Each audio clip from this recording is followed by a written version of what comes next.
This is Jeff from the Mount Rushmore podcast, inviting you to go to the Poorly Summarized podcast. Why? Because it's awesome. Also, Richard and Michael from our podcast will be guesting on an upcoming episode. So go check out the Poorly Summarized podcast on iTunes or whichever podcast listener you listen to. Thanks.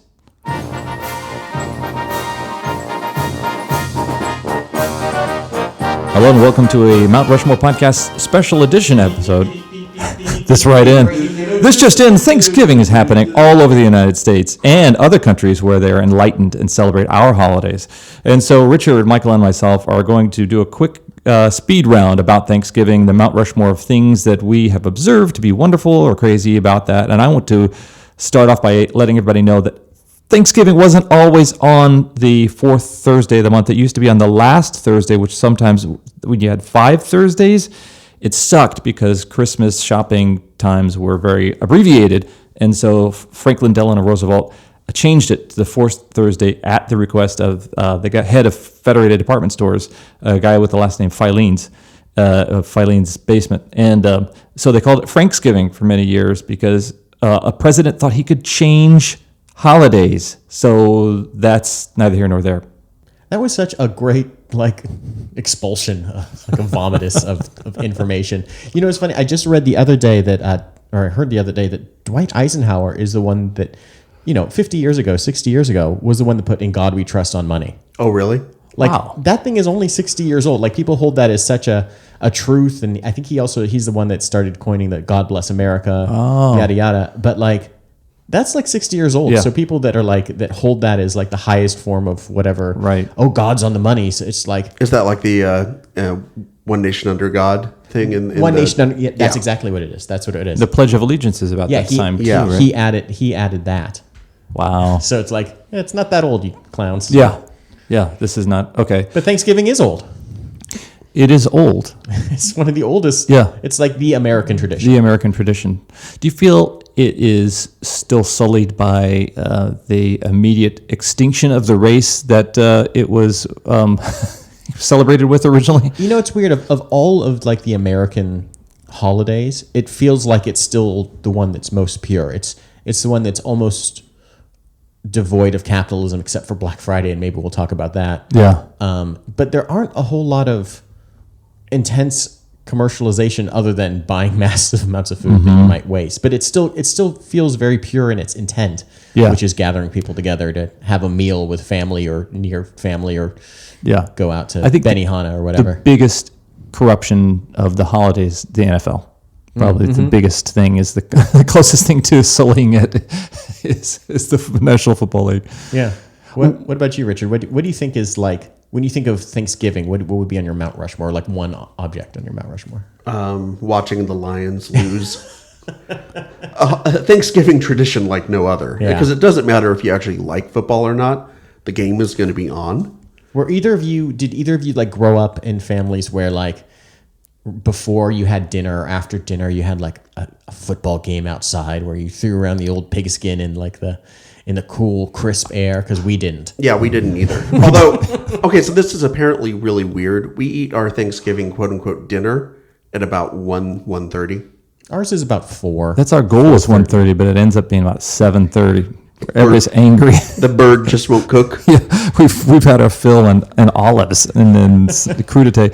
One thing so the reason we didn't have Thanksgiving like that, how you described, Michael, is because my aunts had all divorced their husbands by then, so there was a continuing a revolving door of weird boyfriends that would come through. Ah, cool.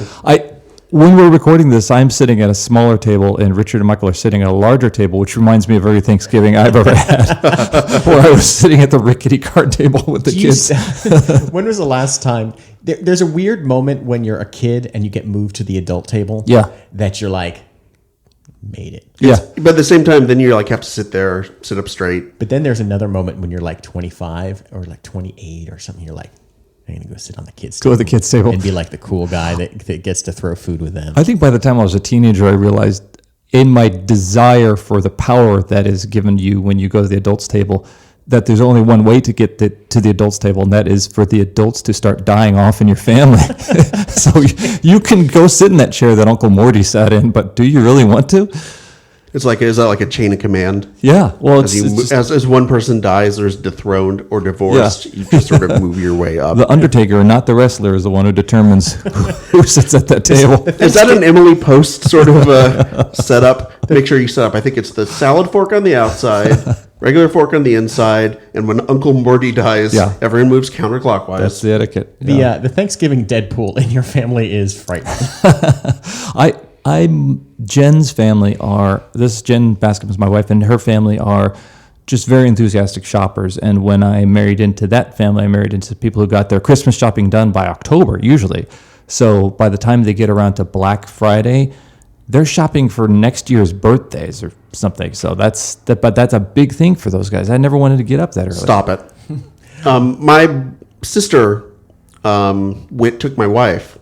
Oh yeah. To a Walmart one time on Black Friday. Oh, no. In Dinuba, California, and Sarah came back, and I think she was lightly traumatized by the whole experience. Emily and I did one Black Friday shopping extravaganza before we got married a year and a half ago, because we were like, we're gonna get wedding shoes, and it's gonna be all on sale, and it was 2.5 hours or 3 hours of like sitting in the parking lot trying to find, and we were like, never again.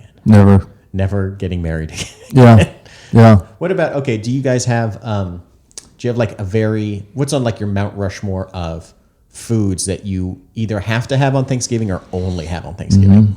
My challenge is always, this is the sexiest the podcast has ever gotten. I like the dark meat. And there's just a limited amount, but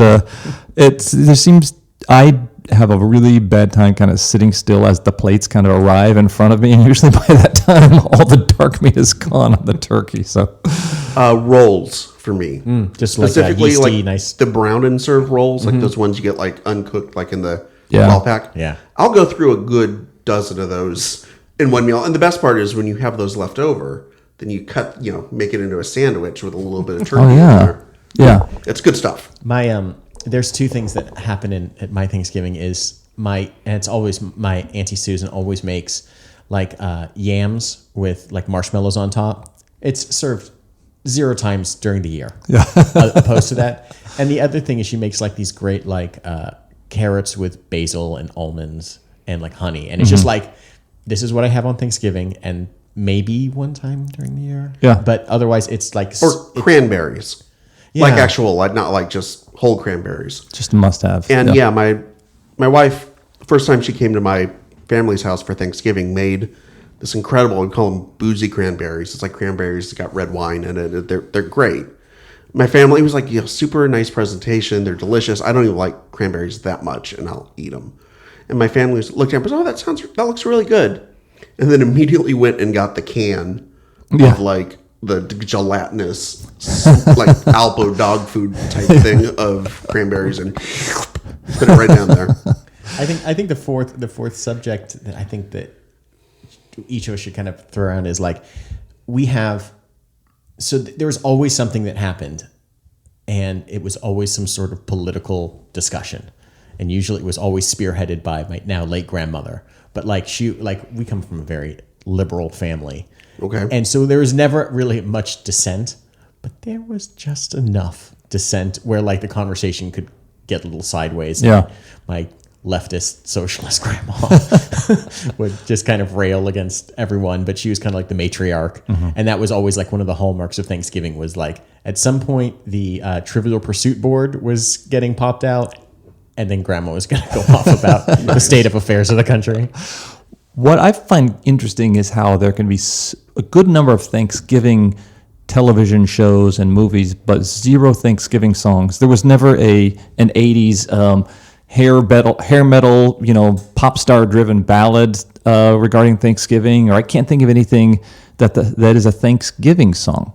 Except for the Adam Sandler Thanksgiving song. Yeah. But maybe the only ones that exist are as jokes. We were kind of talking about this. Yeah. I sent you a link to there's this dopey Bob's Burgers song. Yeah. Where Linda Belcher is singing Kill the Turkey. That cranberry sauce. We're having mashed potatoes. Ooh, the turkey looks great. Len. Thank you for loving me. Len. Thank you for being there. Oh, God. Everyone's thanking. Len. The whole world's thanking you. Stop. Thanking Len. us for thanking Stop. you. Len. Kill the turkey. Please. I like it. And then Adam Sandler has his Thanksgiving. So I think you can only sing about it in jest because it's hard to be solemn about a holiday where you're just stuffing yourself. Stuffing yourself with food, and you're remembering that, hey, remember all those people we slaughtered? That's cool. Yeah. times. For me, Thanksgiving now seems like the very the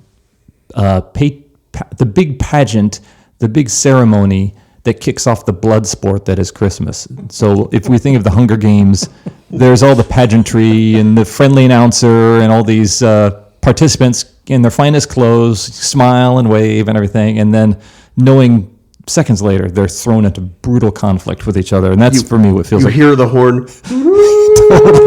Everyone goes. And then it's on, and the consumer industrial complex cranks up, and then now it's every person for themselves out, just get everything they can. Well, this ends our Thanksgiving special episode of the Mount Rushmore podcast. What's your favorite Thanksgiving tradition or food or Rushmore observation?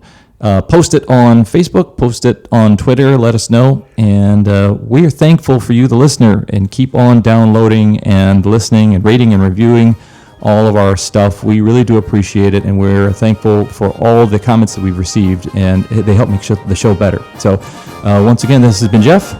This is Richard. I'm Michael.